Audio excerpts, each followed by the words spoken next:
Facebook says the data of 87 million of its users may have been improperly shared with the political consultancy Cambridge Analytica. That's many more than was previously thought. Larry Magid is a CBS technology analyst based in the US. Morning, Larry.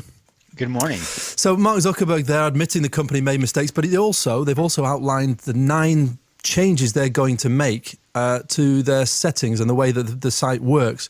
So without going through them all in detail, just tell us what's the basics of what they've said they're going to change? Well, the basics is they're going to prevent independent or third-party app developers from scraping as much information from users as they have been able to do. And part of the problem here, if you go back to the Cambridge Analytica situation where this researcher from Cambridge in the UK had an app, a quiz, whatever you want to call it, personality profile. He got all sorts of information, not only about the people who participated in this profile, but about their friends as well.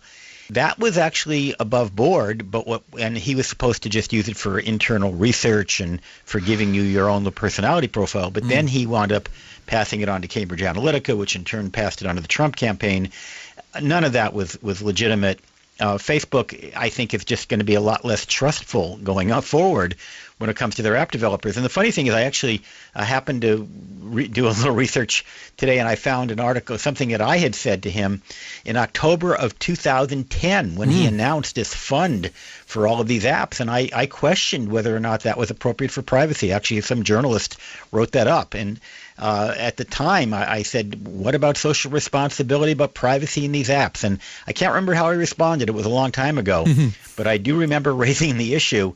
And sure enough, I'm not taking credit for having been so prescient. Well, you should do, Larry. The reality is that it was obvious to me at the time that maybe Facebook's a trustworthy company, but how can you trust thousands of independent developers? There's got to be some folks out there in the development community who aren't trustworthy, and I think Zuckerberg very much realizes that now. And just briefly, Larry, is this going to satisfy the people who are very unhappy with Facebook? Are these changes to the privacy settings and the settings in terms of the way app developers can use Facebook, is this going to satisfy the people who are very disgruntled with the way Facebook's dealt with this?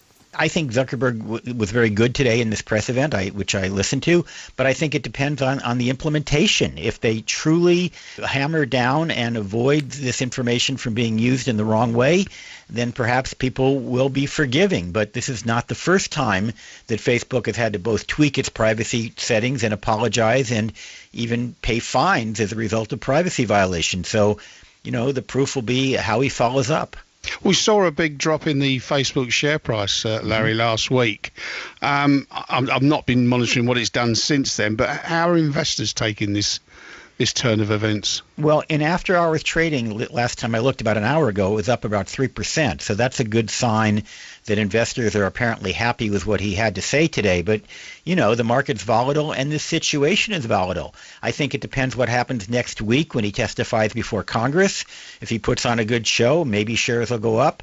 If he puts on a bad show, maybe shares will go down, or knowing the market might react in ways that have absolutely nothing to do. And do you think we've shone a light on just what companies get up to with our information? Because I don't know about the US, but in the UK, they're always swapping their customers' information, and many of them actually sell it.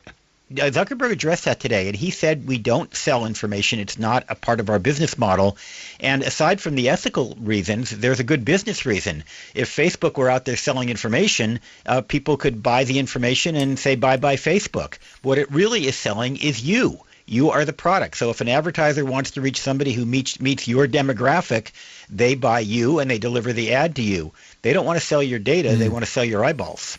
Larry, many thanks this morning. Larry Magid there, CBS technology analyst based in the US. And it certainly will be interesting to see Mark Zuckerberg before the US senators on those committees next week.